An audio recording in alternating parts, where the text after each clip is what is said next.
Hello, I'm John David Ebert, and welcome to our course on understanding contemporary art.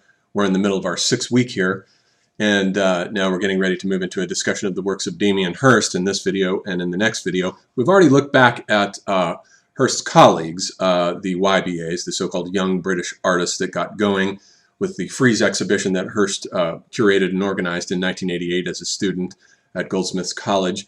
And now I think we want to look at Hirst, and I tend to think of Hirst as the best and most representative of these artists. I think he's far and away the best of the group of the YBAs. And his work is very interesting. What I want to do is move right into it, but first I want to make a distinction by recalling the British philosopher, not the British artist Francis Bacon, but the British philosopher Francis Bacon, who made a distinction in the 17th century between the business of physics and metaphysics, wherein he said that whereas physics is concerned with the efficient and material causes of things, metaphysics is the discipline that is concerned with their formal and final causes. The formal causes being, of course, the Platonic ideas that things embody in material substrates, and the final causes being the ends or the purposes or goals or aims toward which they are striving. And I think that with Hirst we have an example of a new kind of ontological situation of the artist as a metaphysician, because Hirst is not a craftsman. He never touches materials. He doesn't make his own works of art. He simply originates them in his mind, their formal and final causes, draws a quick sketch on paper, and gets busy on the phone, delegating the tasks of the creation of these works of art to other people who are then hired as craftsmen to work out these works of art. So Hirst is not exactly, we have a strange new kind of artist here, just an artist visualizing ideas and then getting others to do the work for him. The formal, he comes up with the formal causes and others come up with realize them in efficient and material substrates. So it's an interesting disjunct that we have here. Hirst is a metaphysician, and not only is he a metaphysician, but I think we'll see that with his art he is able to, unlike Janus Cunelis, and Janus Cunelis is a good artist to hold up as a counterexample to Hirst, because Janus Cunelis is an artist about place and memory and specific grounded there-ness, whereas Hirst is the great sort of Immanuel Kant of globalization, in the sense that his art throws an X-ray structure into the basic a priori forms of globalization. And we'll see how this works as we look at his work. He's concerned with lighting up globalization and its interior structures. So he's concerned now with ontologically de-worlded entities.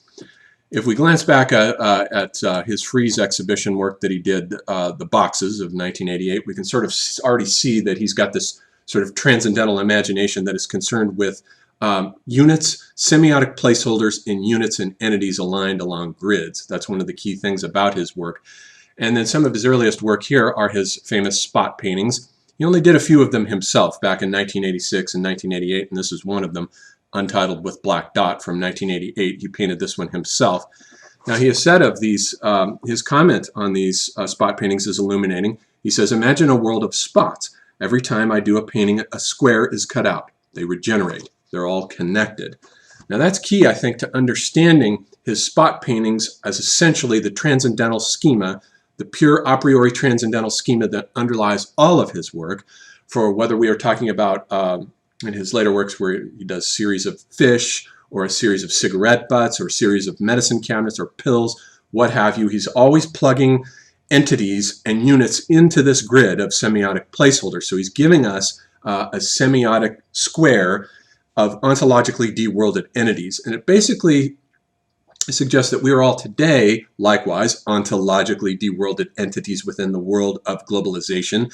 Entities that, because the originating conditions of our life world have been subtracted and we are pure figures minus grounds, all kinds of things can be done to us in the corporate mentality. We're capable as units, as semiotic, de-worlded semiotic units, of infinite operability. We're infinitely modular. Components can be taken out of us and replaced.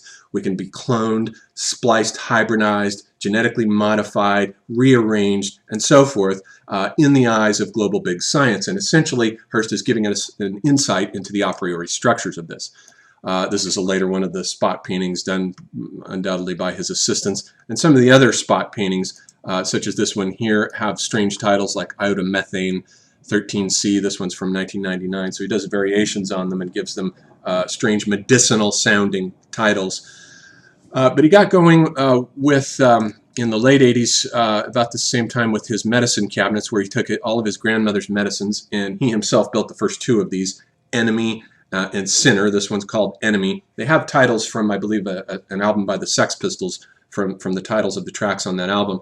This one's called Enemy. Now notice that we have now, instead of a grid of spots, we have these medicine bottles that are now placed into the semiotic placeholders occupied by the grid of spots. This is another one here. This one is Sinner.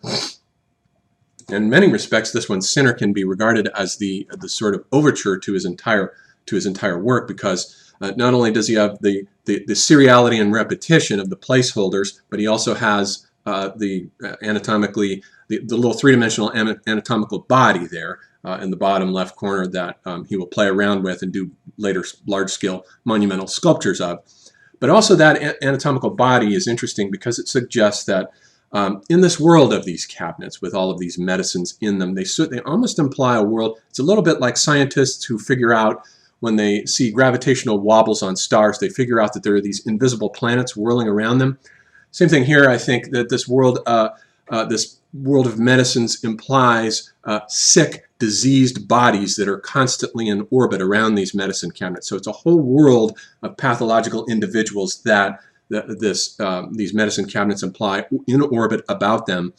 And as the anatomical model implies, the big corporations that treat us think of us as modular. That is to say, our sicknesses can be isolated to organs that then correspond to specific medicines that treat those organs, that cause more side effects, that more of these medicines are designed to then treat the side effects, and so on.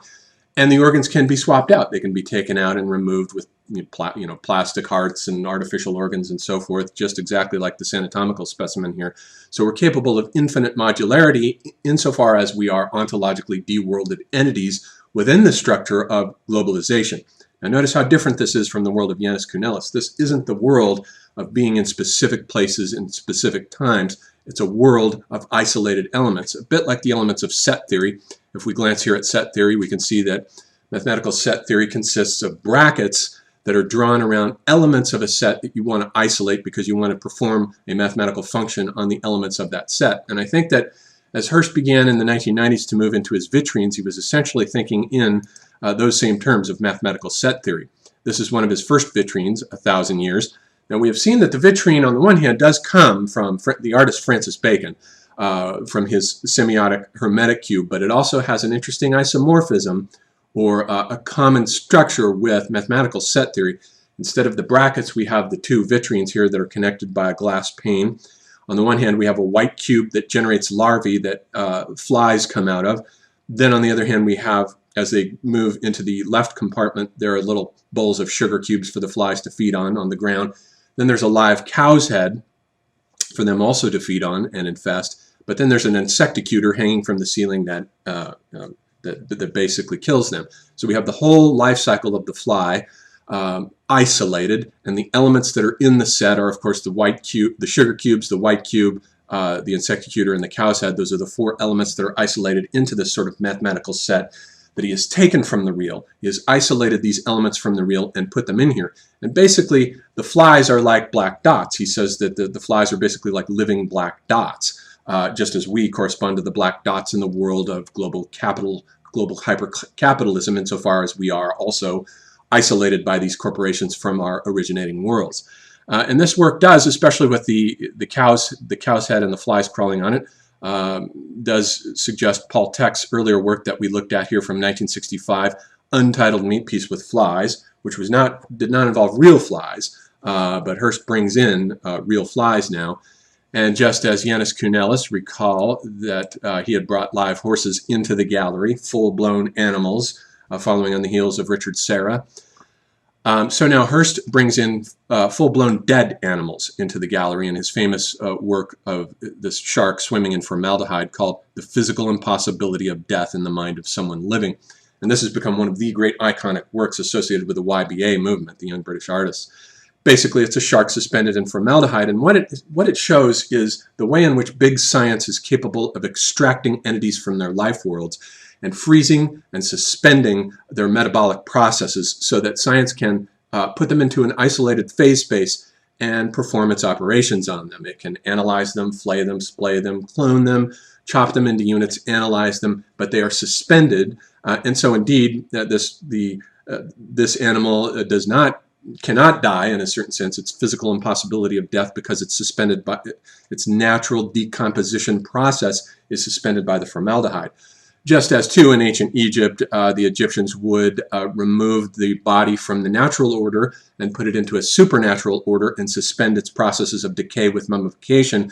So too, big science is capable of removing animals and entities from their natural orders and suspending them with a chemical mummification, namely in formaldehyde here, that then puts them into a phase space, a deworlded phase space, that arranges them now in such a fashion that they can be infinitely modified and operated upon in an infinite way. So this isn't just true of animals, it's true of human beings in this global hyper-capitalist transcendental world order as well, that Hirst is shining an X-ray through.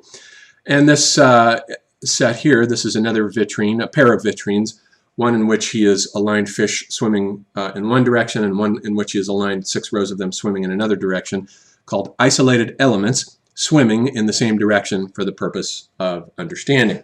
He's basically taken the shark, scaled it down, miniaturized it, and cloned and replicated it into a problem that's a little bit like the identity of indiscernibles of Immanuel Kant, in which no matter how you twist the left hand and the right hand, they cannot be made to be mapped on to one another. They're in space with left and right in certain specific axial orientations that are fundamental, a priori, and transcendental. Same thing here with these elements that he treats like the elements of mathematical set theory. He even calls them elements that have been ontologically deworlded and isolated into the grid of the global capitalist world order, in which they are now capable of genetic modifications of all sorts and kinds. So we'll stop there with the first half of Hirst's oeuvre and move into the next half next.